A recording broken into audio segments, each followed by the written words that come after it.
Country music star and Bedford native Clayton Anderson pretty much sums it up. From Dunes National Park in the northwest corner of the state to the 37 state parks scattered between there and the Ohio River, to hopping on a coaster for a thrill ride. Indiana's diverse economy, landscape, and culture are big draws, especially for tourists who spend roughly $17 billion a year visiting the state. Checking in on the state of tourism on this edition of Inside Indiana Business. From Indiana's business news leader, this is IBJ Media's Inside Indiana Business with Gary Dick, presented by Elevate Ventures, Indiana University, and the Indiana Association of Realtors. Families will fly 90 feet in the air on 8-passenger rafts, glide through over 1,000 feet of roller coaster track at 45 miles per hour, and splash down into the Boulder Canyon Community Pool. Our roller coaster, Well, one of Indiana's most popular tourist destinations, taking the plunge. Holiday World and Splashin Safari in southern Indiana investing a whopping $22 million to build its newest attraction, the Cannonball Water Coaster. It's billed as the first of its kind in the Midwest and only the third built in the United States, and it represents the largest single attraction investment in park history. Hello and welcome to Inside Indiana Business. I'm Gary Dick. Holiday World and Splashin Safari in southern Indiana is just part of a tourism ecosystem in Indiana that is big business for the state, to the tune of nearly $17 billion in visitor spending in 2024, an economic impact that touches virtually every corner of the state.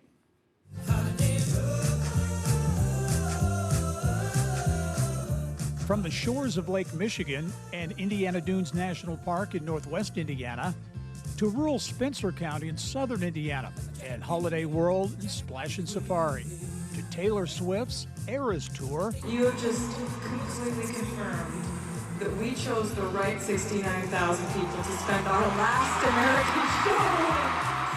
Tourism is no longer just about vacations. It is an economic development strategy that fills hotel rooms, restaurants, and shops statewide. The most recent data shows Indiana welcomed some 83 million visitors in 2024, nearly 2% increase from the previous year. Those visitors spending on average $203 each during their stays. Amy Howell is the interim CEO of the Indiana Destination Development Corporation. We're bringing in other people's money. It's not residents' money that's being spent on tourism promotion. It's other people's money. So the people that are staying 50 plus miles away, that's considered a traveler by U.S. Travel Association. And so we're bringing that money into our communities, and that's the economic impact. How would you describe the state of tourism in Indiana now? Well, we've been on the upswing the past few years. COVID really brought to light our natural resources in the state, our state parks. We got our national park finally. So people are really taking notice that they want to come to Indiana, not just for a place to visit, but a place to work, to live, go to school, you name it. You mentioned the national park designation, which was a big get for northwest Indiana. What's the impact been? Oh, it's the #1 tourism destination in our state. There are several other great ones across the state, but people flock there. It doesn't hurt that it's on the border in the region, so you get Chicago, you get Detroit folks that come as well. Ohio! Ohio! Howell says the challenge is growing tourism numbers as neighboring states, backed by much bigger budgets, are aggressively targeting the same consumers. We are very similar to our bordering states, so, we have to market to them what is different. And so, we talk that we have a national park. We talk that we have the resort community of French Lick. We talk about the Pete Dye Golf Trail around the state. We talk about that uniqueness, and that's what drives people to come to Indiana. And the sales pitch to potential visitors includes a new word. Rather than vacation, it's playcation. People want to come, they want to stay, and they want to play. They don't want to just walk around and sightsee anymore. They want to be involved with their destination. So it could be a glass blowing demonstrations, and they get to actually be a part of it. And so that's what it means to play on your vacation. Indiana.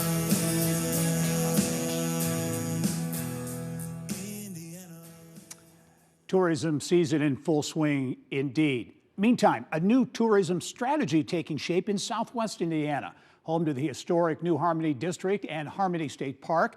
Visit Posey County rebranding itself as Stay Posey with the tagline Indiana's Cozy Corner as a promotion tool to establish itself as a premier getaway destination.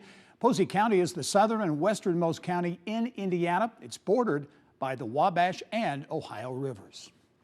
Coming up next, we are heading all the way across the state to northeast Indiana and Fort Wayne, home base to the world's largest hardware, lumber, and building materials co-op. Do It Best making another major announcement in the region, and we'll have details after the break. Northwest Indiana is essential to elevating Indiana's future. Explore how IBJ Media, Inside Indiana Business, and the state of Indiana are bringing a bold vision for regional growth at Innovate Northwest Indiana, presented by CareSource, Indiana University, and Old National Bank. Join Governor Mike Braun and business and community leaders for a candid conversation on growth, workforce development, and innovation. We'll be at the Valparaiso University Harry Union Ballroom July 8. RSVP now at ibj.com/innovate. Today, you either innovate or evaporate. We are accelerating the pursuit of progress. From the foods we eat to the heights we soar, because this is Indiana, the innovation capital of the world. We rally visionaries across industries, investing connections as much as capital, and fuel our founders from dorm room to boardroom. Fuel your innovation with Elevate Ventures. The internet changed how we work. AI is changing what work gets done. A bank cut loan processing from days to hours. A student built an AI scheduler, improving on-time delivery from under 70% to over 90%. Most teams know AI matters, but aren't sure where to start. In-AI is Indiana's statewide AI adoption effort, built with industry, academia, and community partners, helping you move from understanding to action. Visit inaiready.com. When it comes to do-it-yourself projects, rely on True Value Hardware Store's professional quality master mechanic tools and their customer guarantee. A throwback to hearing that familiar voice of the late Pat Summerall touting how to save money by shopping at True Value Hardware. The True Value brand still exists, now under the ownership of Fort Wayne-based Do It Best Group, the home improvement co-op acquiring True Value out of bankruptcy in late 2024. And this week, major news as Do It Best announced it is moving True Value's headquarters from Chicago to the company's corporate campus at Electric Works near downtown Fort Wayne. The move is strategic, creating a unified headquarters for what is now the world's largest home improvement cooperative, serving more than 8,000 retailers in more than 60 countries. But CEO Dan Starr tells me the foundation for the decision revolves around the business climate in Indiana.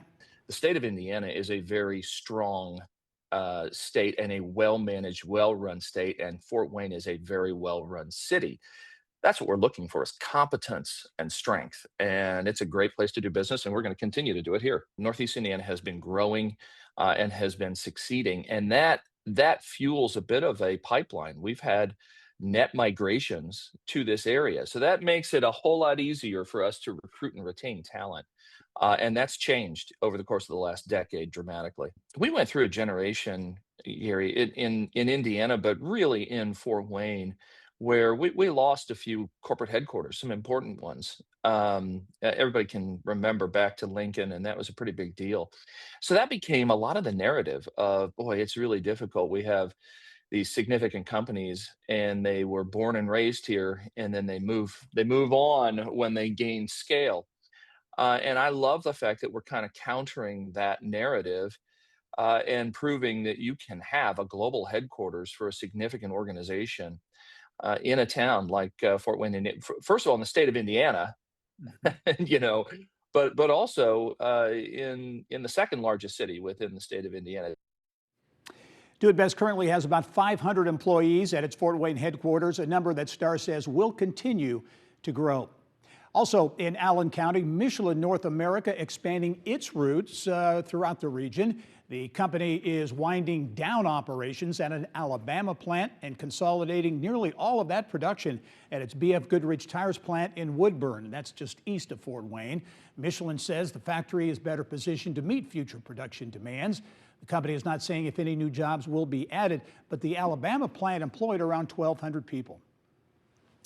To northern Indiana now, where two of the nation's largest and most influential RV companies are merging. Patrick Industries and LCI Industries are both based in Elkhart. Together, the companies employ more than 22,000 workers globally. The number includes about 12,000 in northern Indiana. Patrick CEO Andy Nemeth will lead the combined company. Well, as Jasper-based Kimball Electronics looks to grow its medical contract manufacturing operations, it just acquired a Netherlands-based company in a deal valued at more than $100 million. Kimball CEO Richard Phillips says the deal will bring additional capabilities that the company believes will strengthen its position for years to come. In Terre Haute, two well-known companies are giving a historic downtown bar a new look and feel. The Copper Bar, which features a mural of Larry Bird's iconic 1977 Sports Illustrated magazine cover on an outside wall, is getting a complete renovation and new food and beverage program. Terre Haute-based Gibson Development and O'Loughlin Hospitality Group are leading the project. They are also partners on two other local restaurants. Mountain Summit, an original Bob Ross painting, just sold for $320,000 at an auction in Muncie. Nearly all episodes of Ross's The Joy of Painting show were shot at the PBS station in Muncie. Proceeds will support Ball State PBS programming. Known as Indiana's basketball cathedral, Hinkle Fieldhouse at Butler University is one of the oldest basketball arenas in the country. It's a special place. Well, for the first time in nearly 60 years, professional men's basketball is coming to Hinkle Fieldhouse. The venue is set to host the 2026 NBA Cup Championship this December. It will be the first NBA Cup Championship to be held outside of Las Vegas. The event will also feature what is being described as expanded basketball programming across the Butler campus. Still ahead, the latest on the border battle between Indiana and Illinois for the Chicago Bears. Plus, enthusiastic, and now they get a chance to square off as professionals. Here's the tip. The WNBA marking its 30th year. We catch up with two pioneers who helped make it all happen.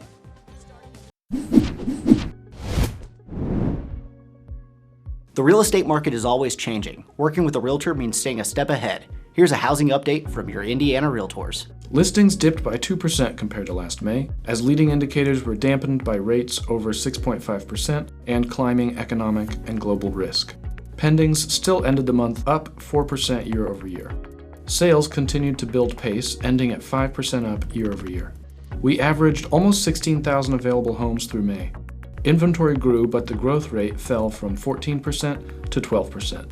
Prices are up 5% year over year, a little faster price growth than we've seen in recent months. Half of listings are under contract in 2 weeks, but this is climbing. New contracts are trending down over recent weeks, which bodes poorly for June sales totals. 42% of listings have dropped their price, and this rate is climbing.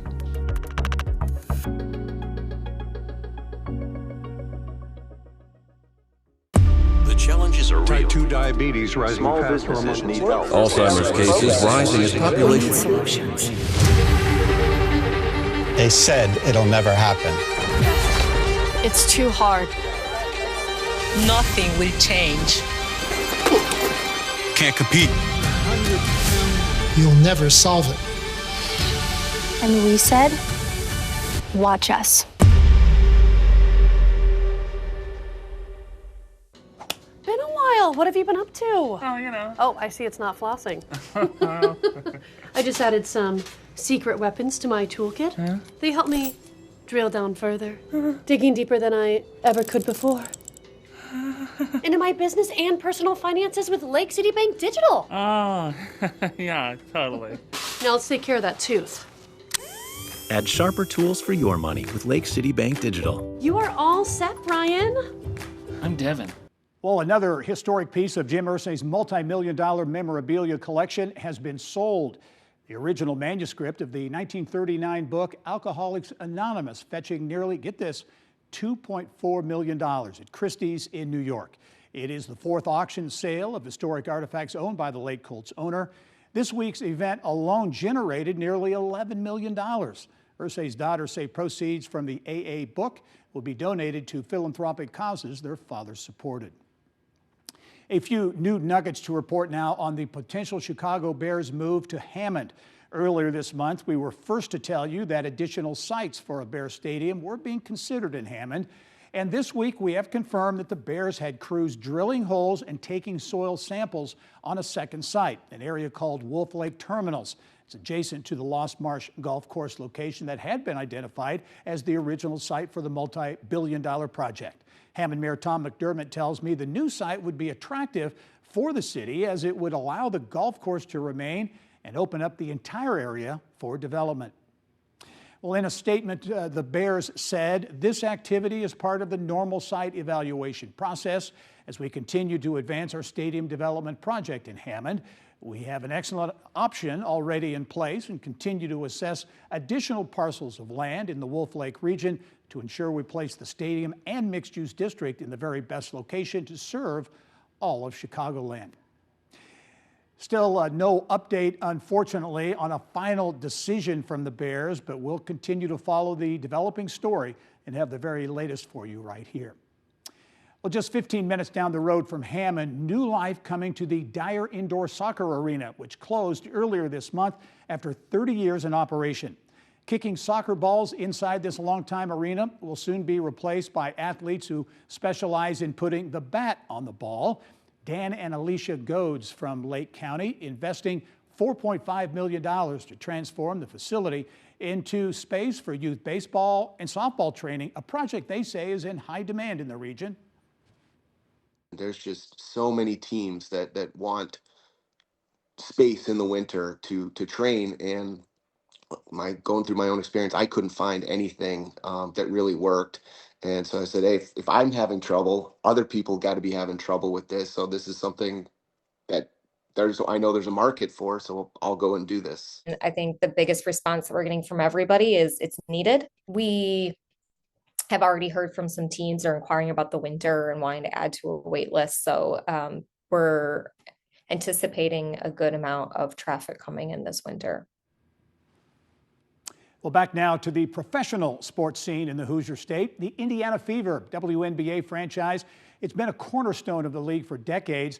This year, the WNBA is marking its 30th year, and I caught up with two women who laid the foundation for the league.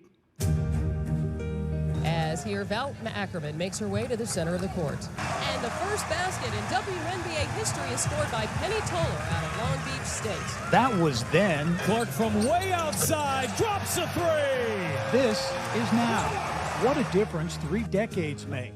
Back in 1997, when the WNBA first tipped off, fans had to practically walk the length of a basketball court just to find someone to high five. Now, elbow to elbow. When the league was sort of hatched, the vision was that it would become, our mantra was that it would become the 5th major league.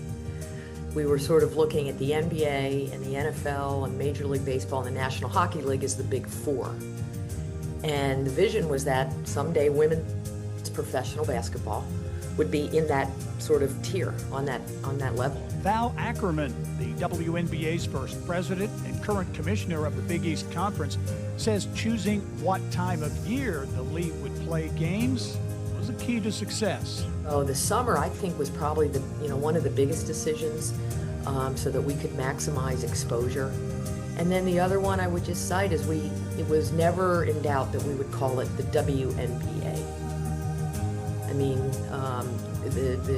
it was very much the intent to leverage the brother. And Indiana has won the WNBA championship for the very first time.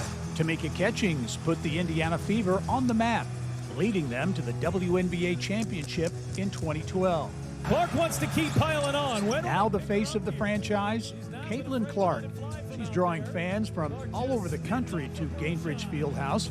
40% of them from out of state, according to Indiana Fever president and general manager Kelly Krauskopf.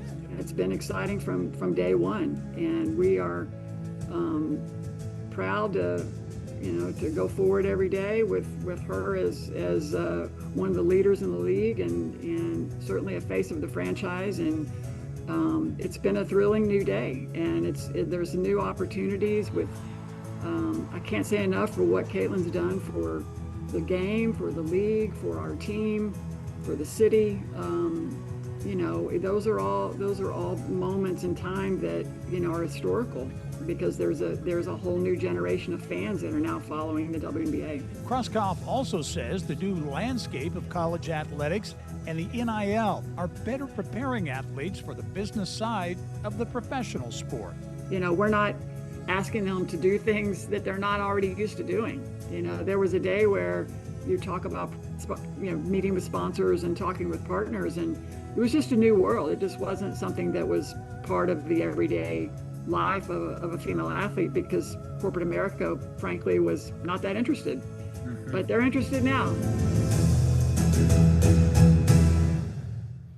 And you can hear a lot more from Val Ackerman and Kelly Krauskopf on the Business and Beyond podcast.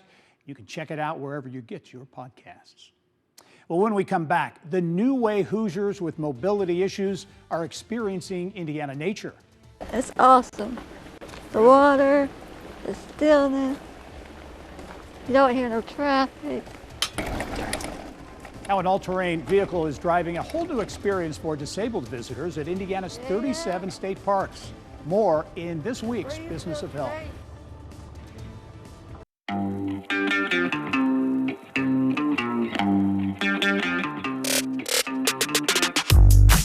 Hello and welcome to Inside Indiana Business. I'm Gary Dick, coming to you this week from Northwest Indiana, Jeffersonville, Muncie, South Bend, in downtown Evansville, Terre Haute, Fort Wayne, Richmond, from one of the state's key entrepreneurial and innovation hubs, 16 Tech. Inside Indiana Business, Indiana's business news leader.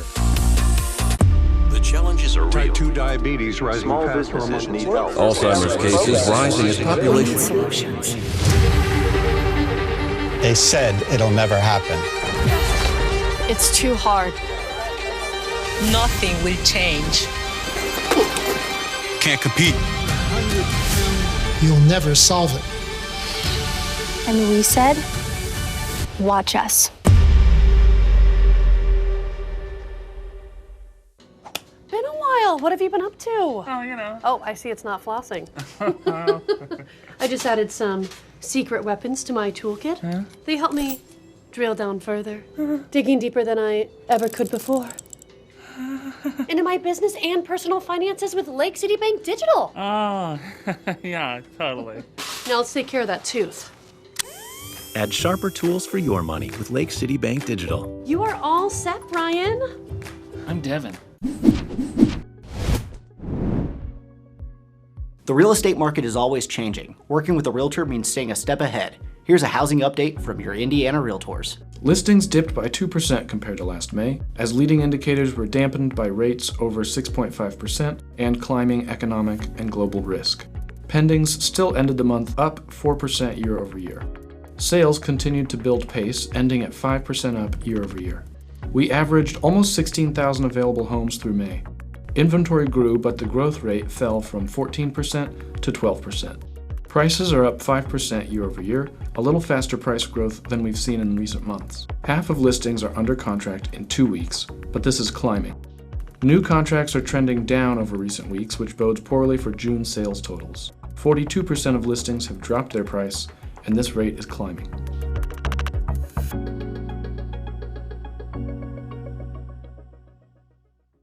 Well, check this out. An all-terrain vehicle rolling through Mound State Park in Madison County. It's giving Hoosiers like Stephanie Howell a chance to experience nature like never before. The Indiana Department of Natural Resources this year introducing specialized motorized track chairs at all 37 state parks. Business of Health reporter Kylie Valletta with the story from Madison County. Thanks, Gary. These track chairs are actually more like mini monster trucks, so much so that some folks might feel a little intimidated, but our friend Stephanie says don't, because you'd be missing out on a special kind of joyride. The breeze feels great. This is a special summer for Stephanie Howell because she feels like she got her mobility back. Alive. Not sick, you forget about being sick. I'm ready to go back. I'm alive, really. Fresh air. In the past, a traditional wheelchair limited her to only paved trails at Mounds State Park in Anderson. It's awesome. The water, the stillness. You don't hear no traffic. But now, an all-terrain motorized wheelchair to use for free means nothing is off limits. I was like gone. I was like, see ya!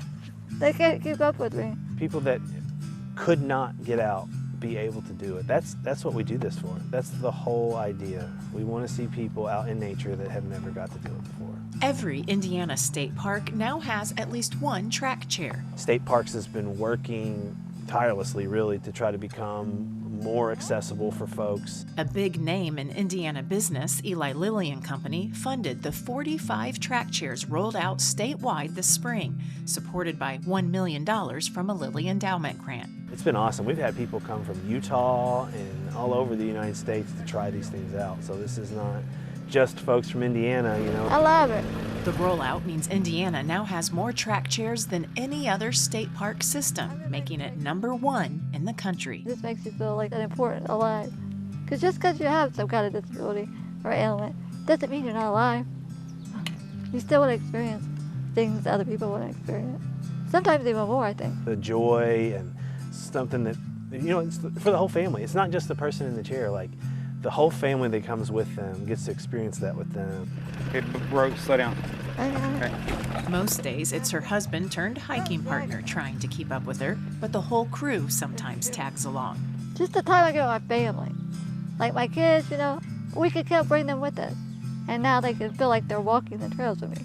And for the 1 in 7 adults with limited mobility, nature's mental health boost is powerful medicine. My favorite part was being under the trees. Like, you can't do that in a regular wheelchair. You just can't, because although it's too rough. So I just couldn't believe looking up at the canopy. That's one of my favorite parts. And being by the water, because on normal trails you can't get that close to the water. When she's on it and you're running to catch up with her, it's just a big old smile on her face, you know. You can tell she gets a sense of mobility. She feels fast. She feels strong. She don't feel frail. Nature now open to everyone. The chairs even come with special clips so you can attach accessories like a fishing pole or a gun to go hunting. Gary, back to you. That is a great story. Thanks, Kylie. Those track chairs have adjustable safety harnesses so kids with disabilities can hit the trails too. Well, that's all the time we have for this edition of Inside Indiana Business. We leave you this week where we started the show at Holiday World and Splashin Safari in southern Indiana with a 4th of July show like few others. Thanks for joining us this week. Have a great 4th and go out and make it a successful week.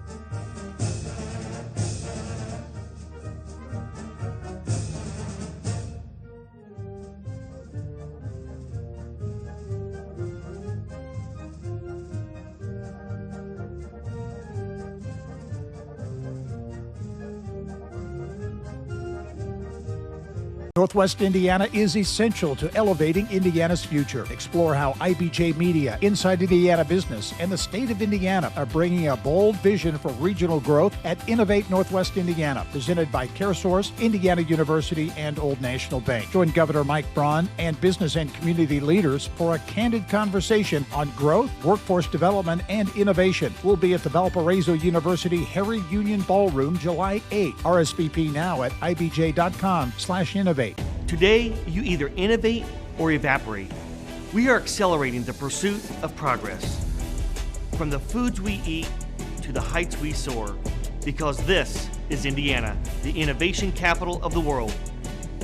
We rally visionaries across industries, invest in connections as much as capital, and fuel our founders from dorm room to boardroom. Fuel your innovation with Elevate Ventures. The internet changed how we work. AI is changing what work gets done. A bank cut loan processing from days to hours. A student built an AI scheduler, improving on-time delivery from under 70% to over 90%. Most teams know AI matters, but aren't sure where to start. InAI is Indiana's statewide AI adoption effort, built with industry, academia, and community partners, helping you move from understanding to action. Visit inaiready.com.